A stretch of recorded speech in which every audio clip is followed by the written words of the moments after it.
Welcome back to the Always Aggressive podcast. I'm Cory Palm with Tanner Lipsett and head coach Tony Ersland to talk about the week in Boilermaker wrestling and sort of look ahead at what's coming down the pike. Coach, couple of home duels on Sunday against Iowa and Ohio State. Ended up on the wrong side of the team score, but like we've talked about, in this very strange year, a lot of positives came out of the day too. I know there's some really interesting notes that Tanner drummed up on Sunday about points scored against the Hawkeyes and results there, but we'll get to that down the road. Just overall, your takeaways from Sunday, where from my vantage point, it looked like the guys went out there and really competed hard. Yeah, I will say, I'm not into moral victories, so being on the wrong side of the score is not what we want. I do want to say that our guys understand that.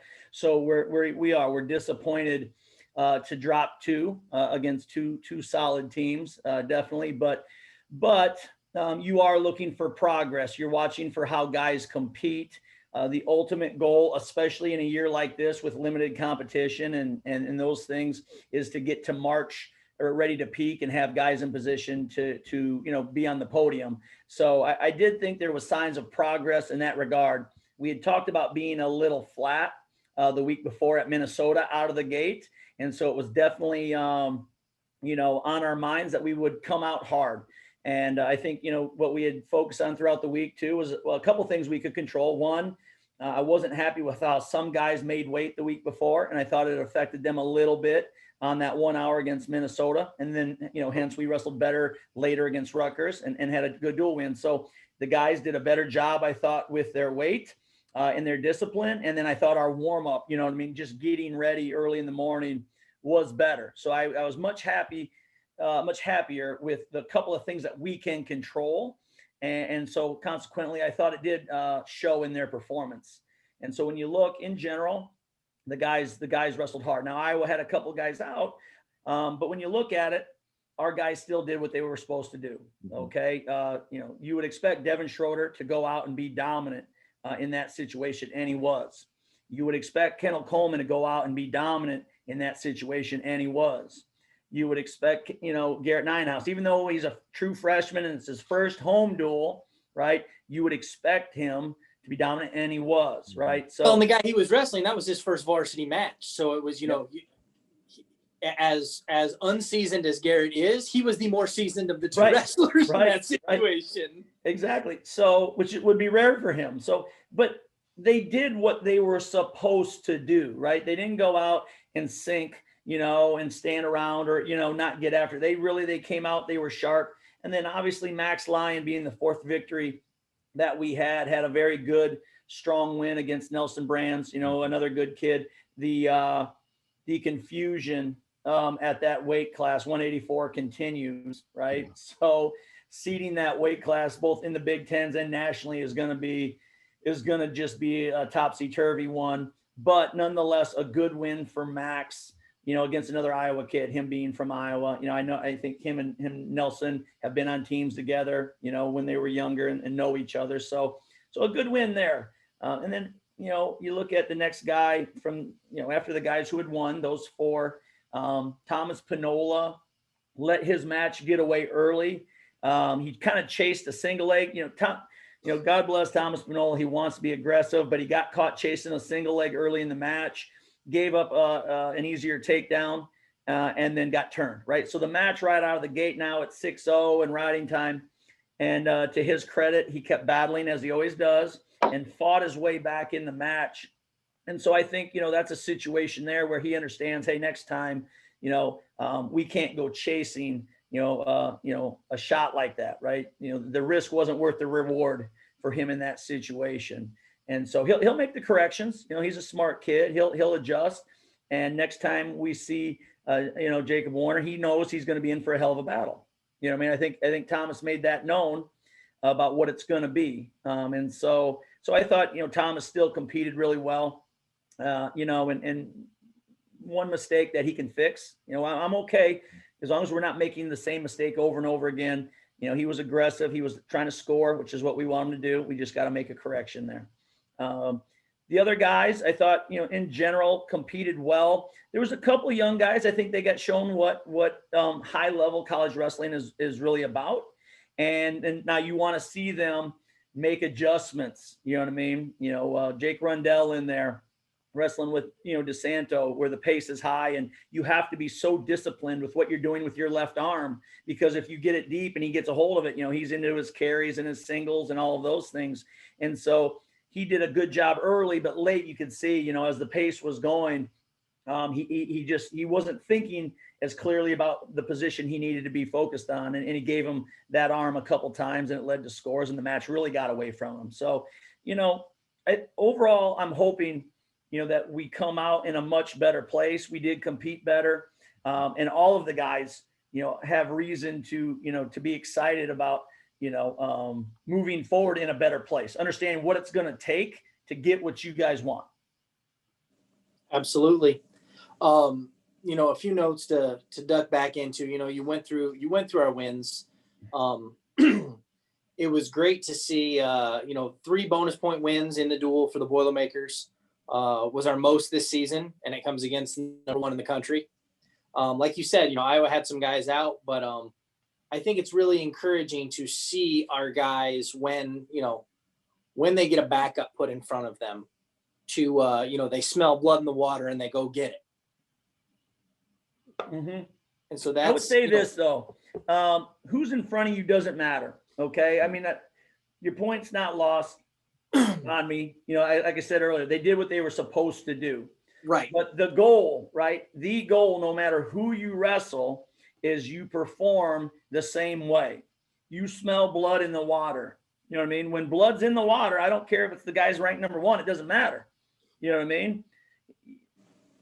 Shouldn't care. So we've got to, that's the part where I want to make sure that we're consistent in that way, that we are smelling blood in the water when it's there. You know what I mean? You're going to wrestle hard. We're going to wrestle hard. We're going to battle. We got to fix some mistakes. But when the guy starts to weaken, you got to smell that blood and you got to go after him. Kind of like Pinola did. It took him a little while to get going, but man, he was on it at the end. He was going to try to run it down. The match was not out of his reach in his mind, right? And that's what you want. He smelled blood. The clock hurt him. The clock hurt him. He ran out of time, but he was still coming after him. And that's what you got to have. And that consistency is what I think we need to fight for against the very best guys still. We have to smell blood in the water, no matter who they are, the number next to their name. You know what I mean? You can't compete any other way. Cory, that's why he's the head coach and I do ops and top. Yes. Did you pick up on that? I did. I recognize that difference in myself and him as well. So I get it. You can typically see it in the ears, but I mean, there you could really, there was an audio portion of it that kind of came together. Went to a different level. Yes, for sure. Yeah, and I do. I got the ears too. Mm-hmm. And those are hard earned. You don't just get those. No, you can't just hang out around the team and get them. I mean, I'm proof of that. Listen, we can take care of those ears though. If you really want to, we can get those ears in shape quick. I'm good. I think you'd have to have that discussion with my wife, Tony, and I'm going to go out on a limb and say you would lose. Hey man, I'm just saying, a lot of women find it sexy. Okay. My wife happens to not be one of them. Okay. All right. I mean, to each their own. Exactly. Yeah. Different strokes, man. I get you. So, we digress. Garrett Ninehouse, first career fall. Went out and got the 6 for his team. Was up 13-0, was cruising, but got the kid on his back and didn't let him off. Yeah. Was aggressive in lots of positions. You know what I mean? I think that, you watch him, he was quick to the leg, got his head up and his hips around the corner, and got an easy finish, and then went right to what he does on top. So I thought, that was a very representative match of what his skill sets are. And we just want, again, it's consistency, being able to get to them no matter who you're wrestling, being able to kind of dictate what's going to happen more often. Garrett also, another note for that young man, team high 5 reversals on the year in just 6 matches. The kid is, one of the steepest learning curves year in and year out for new wrestlers at this level is definitely getting off bottom. Mm-hmm. I think that's a pretty well-known fact. And so kids who can do it effectively typically can have success sooner. He's not only getting off bottom, but he's scoring points and he's finding his way back on top and getting in a position where he's obviously very strong. How much of an advantage is it for a kid like Garrett to be able to pile up those reversals and to take advantage of that down position?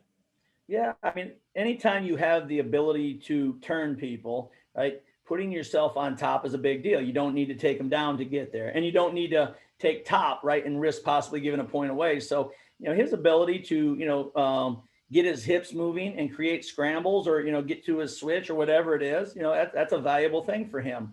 And so he needs to keep learning how to get there from a variety of positions, right? I think that's going to be the challenge. Because I'm sure we'll talk about Ohio State, and he was not able to kind of get there against a guy there in Ethan Smith who held better position, right? And so that's, like I said, when we're talking about the young guy, the young guys, especially Garrett, it's finding the way to do that against everybody, what it's going to take to get there against the best guys. Max Lyon, second top 10 win of the year. You said, like you said, took out Nelson Brands. Really impressive showing from Max. He held up early. He held up late. Like I felt like it was one of his better full 7 minutes of the year, as far as establishing himself in all positions and staying in good position. And then, like you just said about Garrett, taking advantage when he was on top. Guy made a mistake and he capitalized. And and I think a lot of us felt like he got the fall. I saw your Facebook post of this edition of Was It a Fall or Not? I talked to you about that. I was very conflicted about, I hope people understood that was posted in fun. I fully understand that like stop motion photos do not accurately represent what's going on in a match. I'm well aware of this. Hey, Mike Haggerty, who has been a guest on our show, remember back in the spring, head of Big Ten officials, he might be after you now. I don't know. Maybe he's got a fine for you. Open your I'm wallet okay up. with, if I get a fine for having a good time, I'll have to cross that bridge. You know what I mean? Because I hope none of the officials took any offense to it. It got great engagement. People loved the post. So people really enjoyed it. So, and that was the purpose of it. It was just fun. So no doubt.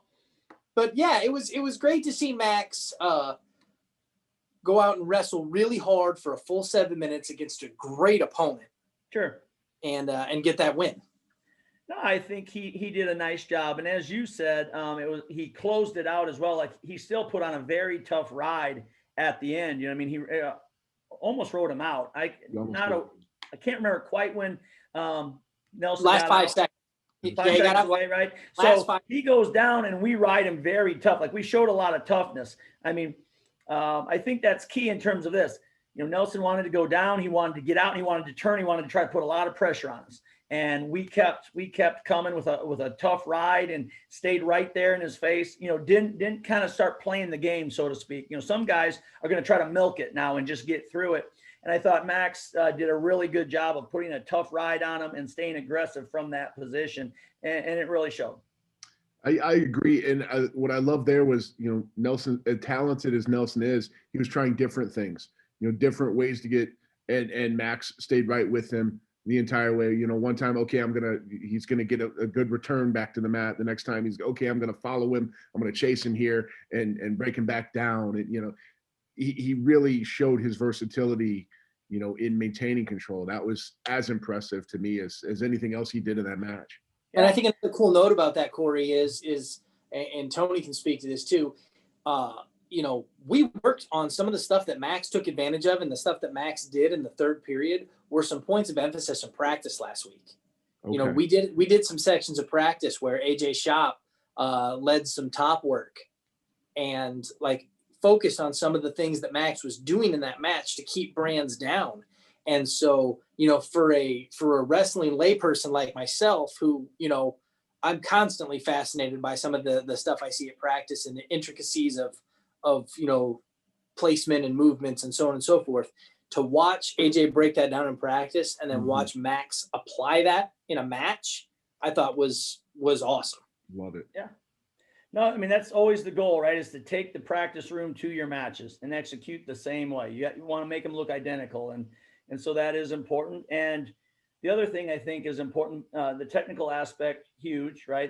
That's a big part of it. But the other part then is just the willingness to ride and be stingy and invest in that. Not all kids do that, right? I mean, when a guy's standing up repeatedly, sometimes guys will just think it's easier just to step away, push them away and give up that escape. And that's sending the wrong message. You know, you want guys to be stingy in that way. And so I appreciated him dogging, it out till the end, you know what I mean? Not giving up the easy point and then trying to let the momentum get back into him, right? Like a guy underneath you flat on his belly, not a lot of hope from there. On his feet, coming after you hard, guy still has hope. Yep. So, and that investment in a position like that will win you a lot of tough matches. You know, it will. There's always going to be tight matches, and so you've got to be willing to do those kind of, those dirty little things that are going to win you those hard matches. It takes courage sometimes to trust yourself enough to say, okay, I can control this situation. Yeah, I don't need to let him go, get the point, and then reset. Max showed a lot of courage and self-confidence there. It was fantastic. Yep. You brought up Thomas Pinola, and obviously, we don't need to go back through the fact, got in a hole early, tried to dig out of it late, ran out of time. But Cory was asking me before the show, when's Pinola going to get some respect? When's he going to get this? When's he going to get some respect? It's been no secret that we're big fans around these parts. And, I think one match at a time, he's making some people take notice. The thing I told Cory is I hope he doesn't get it. I hope that mountain-sized chip stays on his shoulder and gives him that edge as we continue to go. Yeah, no, the hunger has to stay there, right? Like the hunger, the passion, whatever your why.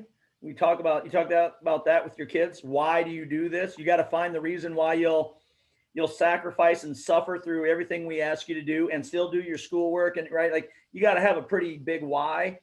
And so, you want to call it a chip, on his shoulder. I call it a why.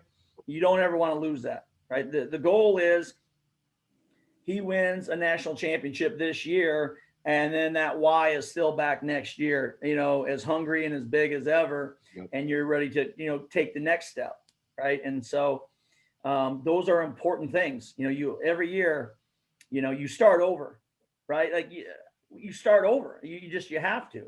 Not that you start over from a technical perspective, but you reevaluate everything. You take note of where you're at and what you want to do, and then you push again. And that happens every year. You know what I mean? And that process never should stop. Absolutely. Let's move ahead to the Ohio State duel. Again, Boilers took 4 of the 10 matches. Yeah. Wins by Devin Schroder. Win for Kendall Coleman. Win for Emil Sundlin. And a win for Thomas Pinola in that duel. All 4 coming by decision, lost 23-12, on the scoreboard. Starting with D-Schroed, really had to grind one out against, arguably one of the hottest wrestlers in the nation at the weight in Malik Heinzelman. Yeah.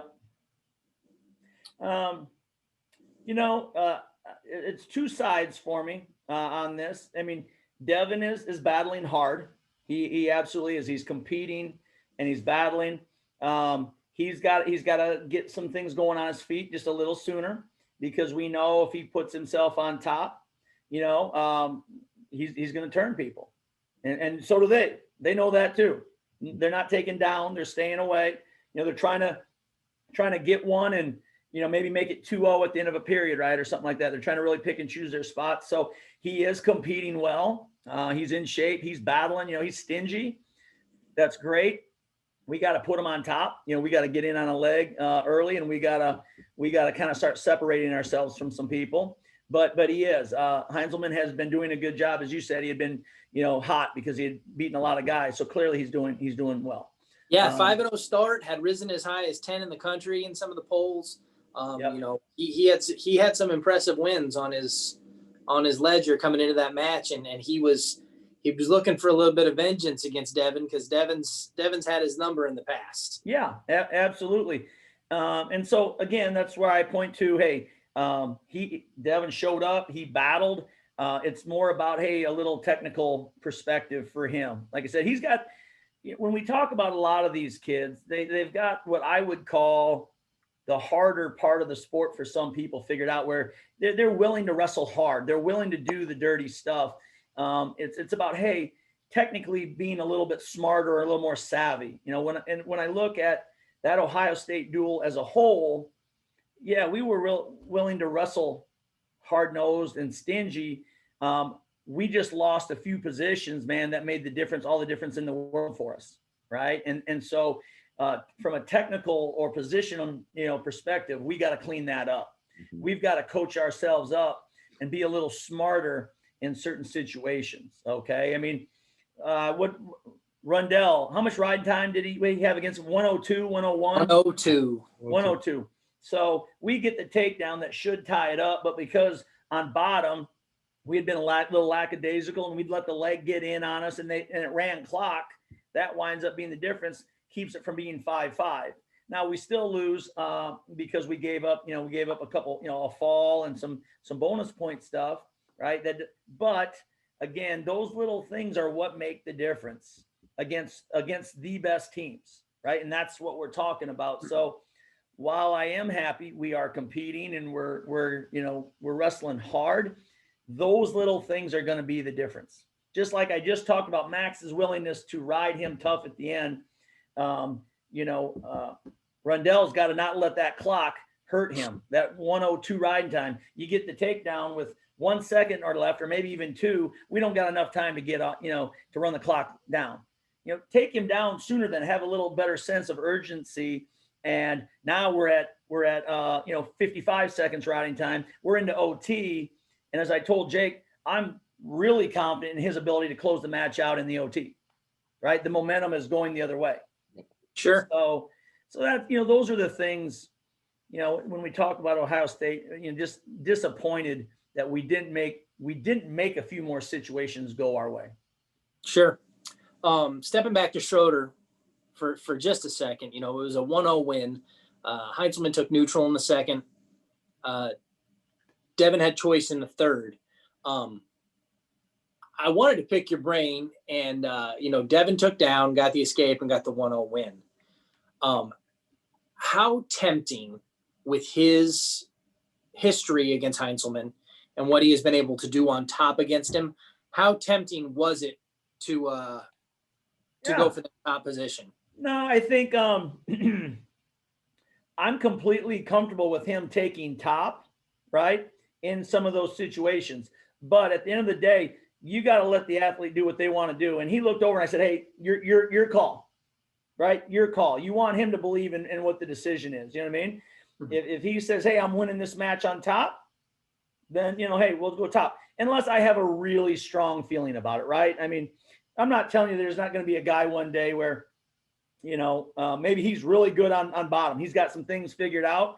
And so we know we're going down. Like, we know that before. But in a lot of those instances, you want guys, hey, I'm going here because this is what I believe I'm going to do. This is how I'm going to win the match. And that belief is important. You got to believe in what you're doing. Sometimes I could say, hey, you take top. But if he's really thinking, oh, man, I'd rather go down right now.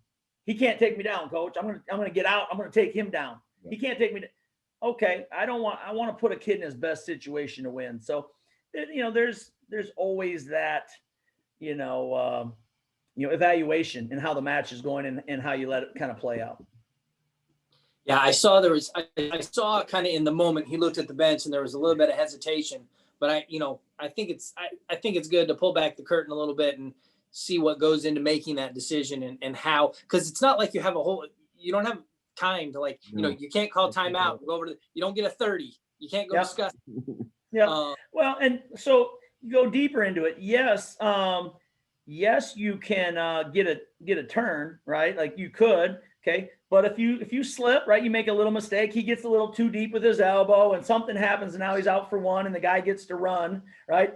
Percentages say Heinzelman's never rode us, so we're going to get out, right? We know that's how we feel, like we're not going to get rode. So we go down and we're not going to get rode. He hasn't taken us down yet, right? He hasn't taken us down.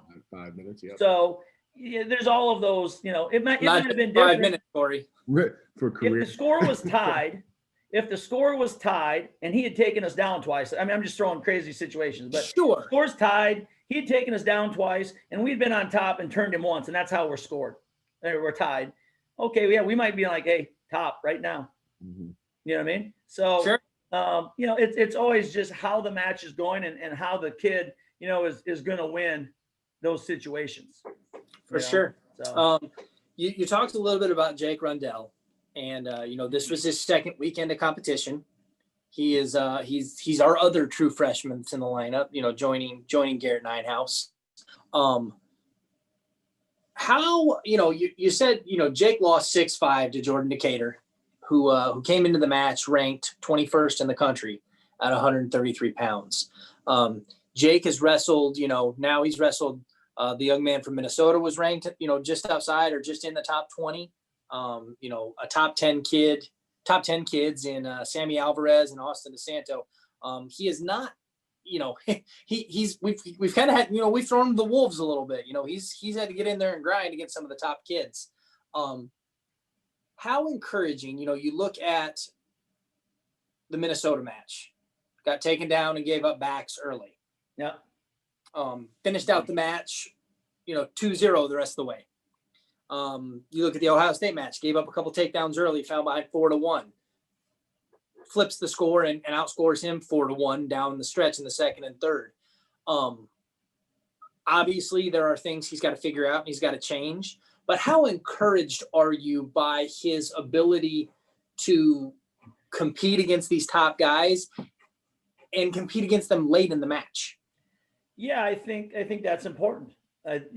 Competing in all situations is a big deal. I mean, that's the most important deal, right? I mean, there's lots of great technicians out there, but when they get up or it gets really hard, sometimes they're going away. So to me, I really value those kids who understand how to compete for 7 minutes. As a young man, he's making some mistakes, especially early, right? Like you can see he's giving up the leads early, and then he's in that hole and he's having to kind of dig out of that hole, and he's running out of time again, right? Like literally 2 seconds of riding time has cost him a match against a kid who's a top, 25, 21, whatever, you said, kind of guy. So he's got to learn and grow from that. He's got to keep his head up though. I think that's huge. And remember, when we get to the end of the year, the records are going back to 0-0. That's always the reality. The records come off the page, and so it becomes more again, and I beat it to death, but it's the process. What have you learned along the way? What adjustments have you made? Where have you gotten better? And how can we take this to the mat and influence the match in front of us? So as long as he keeps his head up, because it's Big Ten wrestling, you're gonna wrestle good people. Keep your head up, learn these lessons, and don't make the same mistake twice.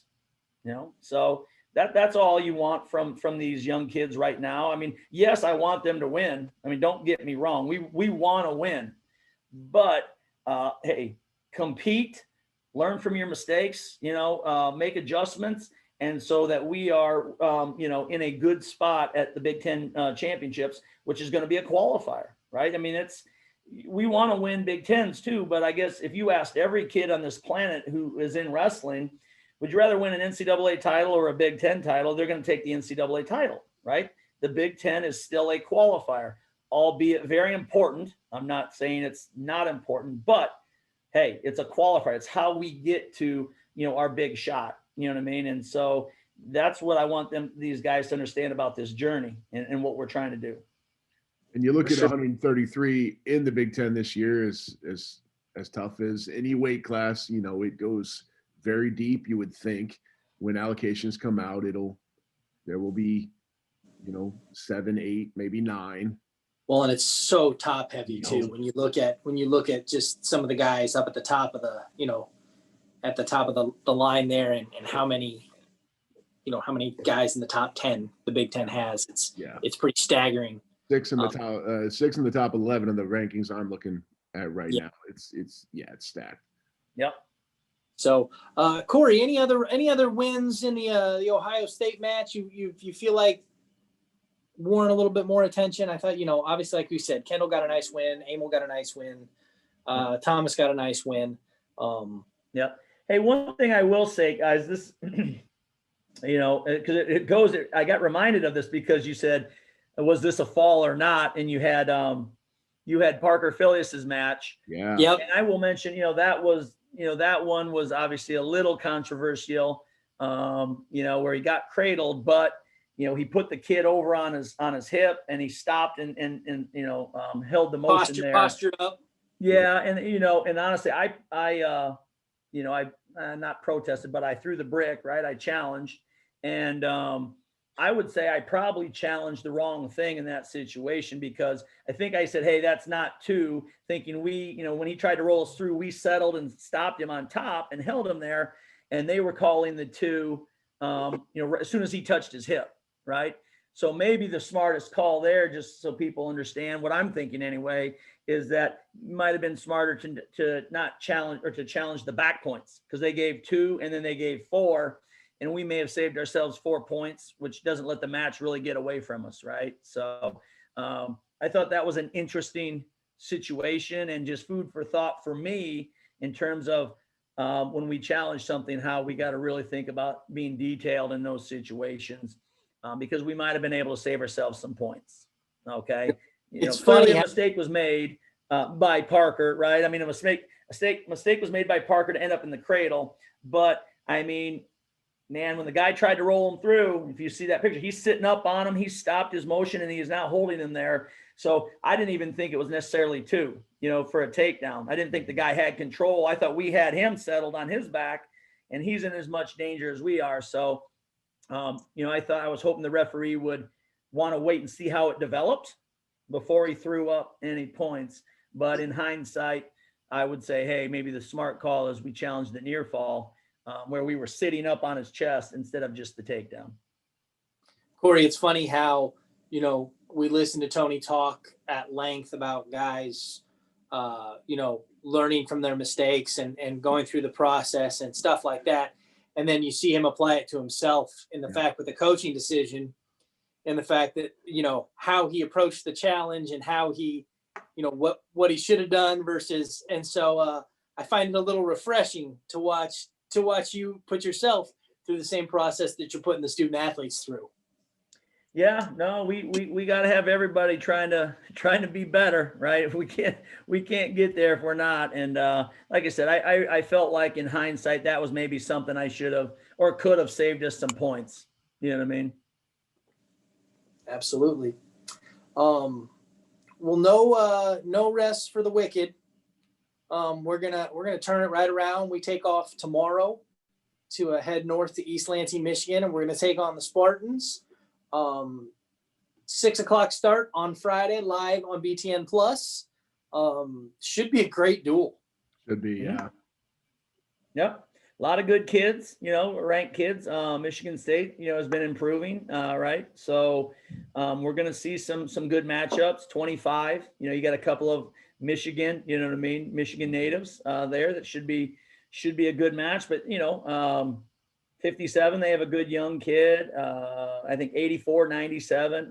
There's a lot. Listen, I'm going to miss some good ones, but you got the big ones though. Yeah, there's some good ranked matchups there, and it's gonna be a fun duel. Absolutely.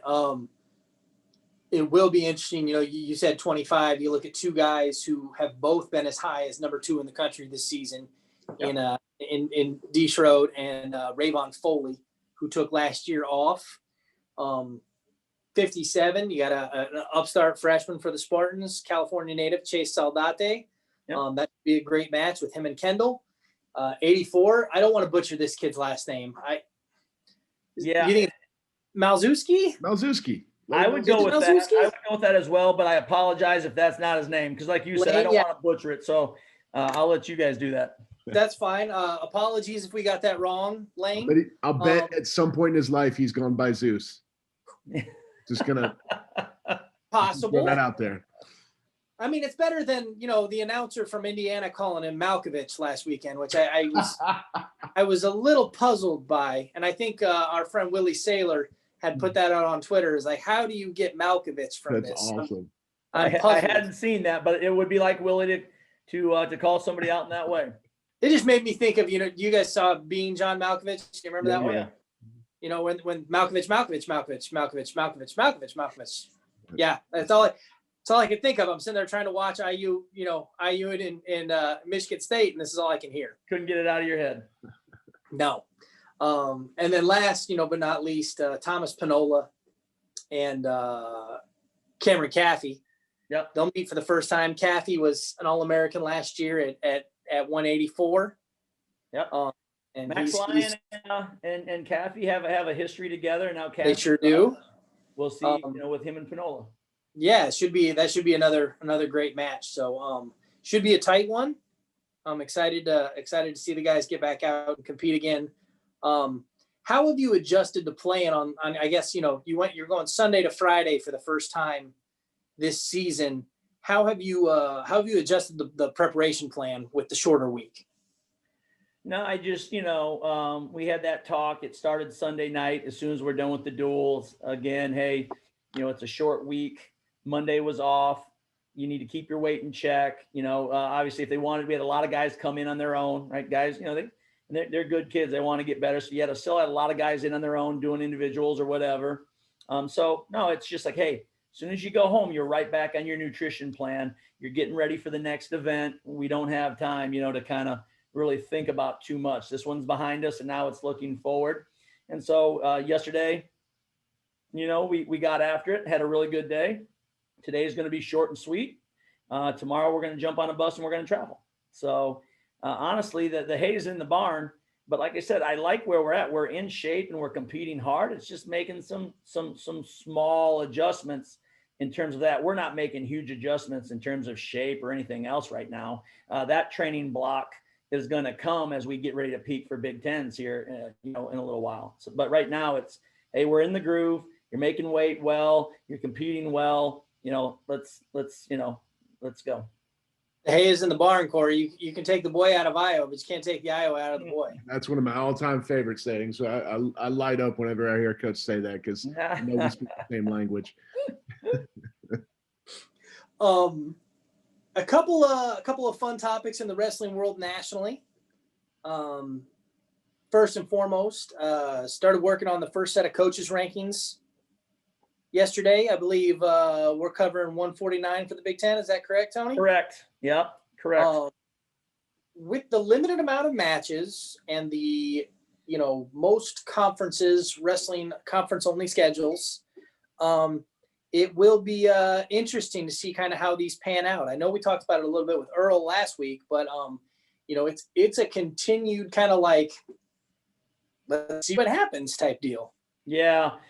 And I'd be lying if I was saying I wasn't concerned, because you just don't know. I mean, on a limited basis, and you're wrestling a very tough schedule, right? You're going to have some kids' records who are not reflective of how good they are, at a lot of different places. And then even more so in terms of, we haven't wrestled a non-conference schedule. So normally we have those open tournaments, and we have November, December to see other people, right? You have Cliff Keen, Michigan State Open, Midlands, where you see a lot of people. So you can really evaluate when you're ranking. But, this year we haven't had that chance. So, are you going to miss some kids, and do you really know, how good they are? Because maybe they're 4-1, but they haven't wrestled anybody. And you're 2-3, you know what I mean? But you've wrestled, 5 top 10 kids, or, 5 top 15 or top 20 guys. So it's, like I said, I'm really interested to see where this goes and how it plays out. It's going to be interesting. I am happy though. It makes sense why we're doing historical data though, for the set number of qualifiers. I think it's just going to be the wild card will be tough. That's where they're going to have to look at, did you qualify last year? Were you seeded? Were you an All-American 2 years ago? RPI, I think then would be, coming into play a little bit. But I do, because there's, we're not seeing enough of the outside conferences, that historical data is going to play a key part in who gets the nationals, as it probably should. And I think it's really interesting when you take a little bit of what Earl said last week, in the fact that I feel as though there are more true freshmen that are ranked higher this year than maybe ever before. And obviously part of that is the COVID waiver and those guys actually competing, as opposed to most years when they would be in red shirt. But those kids are not going to have the benefit of historical data. Yep. And so you're going to have this really interesting situation where you've got, some veterans with historical data and maybe not a great record, versus freshmen who have no historical data, but have a great record. Yep. And you're going to be caught with this situation where they're going to have to try and shuffle that out and figure out what's what and who's who. That's why I'll go back. I'm very interested to see when that historical data comes out, like, for instance, how many qualifiers does the Big Ten get? How many does the ACC get? Because then you'll know kind of the numbers, right, so to speak. That's how we think in terms of what number do you got to get to get into the tournament. Exactly. As I just said earlier, it's a qualifier. Yeah, you want to win it. It's a big deal. But your first and foremost job is to qualify for NCAAs so that we can score points there as a team. Okay, and get yourself there as an individual. So that's where, when they release that, it's going to be interesting to see, like, is, you reference 133. How many is the Big Ten going to get at 133? Is it going to be 10? Is it going to be 9? Is it going to be 7? What is that going to be? Because I can remember one year, might have been my second or first year here. I'm a little fuzzy on the year, but I think we had 13 qualifiers at 133. I remember Danny Sabatello being at 133 that year and having a very solid year. And we knew going in, 13 guys had outright qualified the weight class. Now that's unusual, right? But still, it does happen. I mean, it's routine where there is at least 10 guys in the Big Ten that have qualified those spots. So you're kind of left wondering, all right, what's that number going to be? I'm guessing 9 at 133. I'm putting it on record. I see the record light is on. I'm guessing 9 at 133. That's my guess. Okay. Well, we'll wait to see how that plays out. Yeah, we will. We have no idea. More interested than me. I have no idea. The other thing I think is interesting about them coming out now, and I'm not sure if this is on or near the normal time scale, or if it's accelerated like everything else, or decelerated, whatever the right terminology is. There's only about 2 weeks left in the season. You've got 2 duels left. There's not a heck of a lot. Got to get out the beat button again. There's not much you can do to affect what you learn when those rankings come out, right? I mean, you got two duels left. Yeah, no, it's funny. And I guess to let people know the criteria, we've talked a lot about 4 matches, but for this first set of rankings, they only require 2. So if you wrestled once in the last 30 days and you have 2 matches, you're eligible to be ranked. If you haven't wrestled in the last 30 days, or you don't have 2, you're not eligible to be ranked. Okay. So again, if you don't see some guys and you're like, well, hey man, what's going on? That would be why. They just haven't met criteria yet. Then by the time you get to your second ranking, which I believe is February 22nd, you have to have 3 matches. Okay. And then have wrestled again in the last 30 days. And then you do the last coach's rank, and you need to have those 4 matches coming out of Big Tens to be eligible for the wild card pool or hit, inside the number. Okay. Coming out of Big Tens. What's that? That's coming out of Big Tens. Yes, correct. At the end of the regular season. Okay. Gotcha. Yep. So again, I mean, we'll see where everything goes, but yeah, it's about, we have single digits. I think, well, maybe we're just at like 10 or 11 days. If you look at practice days, just take practice days. I mean, we've got today and tomorrow, then we're going to compete Friday. We'll have an off day in there, and then we'll have like 6 days next week. And then we have, Indiana on a Monday night, on TV. So what are we looking at? Like 9 days in the regular season, nine practice days. And then you're getting ready for a training cycle to peak for Big Tens, and then, you know, again, peak again at nationals. So like I said, your focus, you should be really dialed in by now. Yeah. You know what I mean? You need to be really dialed in by now. Boys, it's over in the blink of an eye. Yeah, it is. Yeah. Blink again, and we'll be talking about nationals results. Right. Crazy. One other huge piece of news in the wrestling world this week, Flow Sports purchased TrackWresting from the Sports Engine. You know, two companies who have invested a lot of time and energy into the wrestling world and growing the sport from a media level and, you know, providing results, providing tournament brackets, so on and so forth. Going to be a really interesting situation for the sport, I think. Yeah. Yeah. I mean, what you want is it just grows wrestling. Okay. And that's what I'm hopeful that it will continue to do, because as you mentioned, they were both very strong supporters of growing wrestling at lots of levels, right? At lots of levels. And it's good to have people doing that, right? But you want to make sure that we're pushing and expanding in the right ways. And that's the only thing that I'll be watching, is to make sure that, hey, we're still pushing, you know, what we're trying to do as we grow wrestling. And I think you look at what Flow's done with some of these cards, you know what I mean? That's been a positive. You know, they've had some great cards out there, both women and men, freestyle, Greco, you know, that's been fun. We've talked about that before. You know, track had historically done a really great job with, you know, tournaments, brackets, archive video, some of those things as well. So maybe marrying that up will allow them to push in to different spaces as well.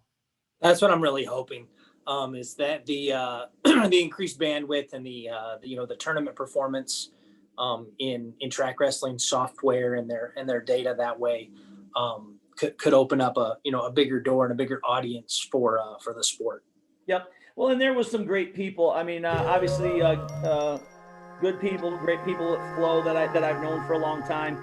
But with me being from Iowa too, I'll use a guy like, you know, Andy Hamilton. You know, there's an Iowa guy who I know Absolutely come under that umbrella, and so you're excited to see how some of these other people that I know very well, you know, how they blend in and add to what Flow is. Absolutely. Cory, I think I'm out. I'm out of news. Yeah, I think we got everything we wanted. You got it. Guys, travel safely. Good luck at Michigan State.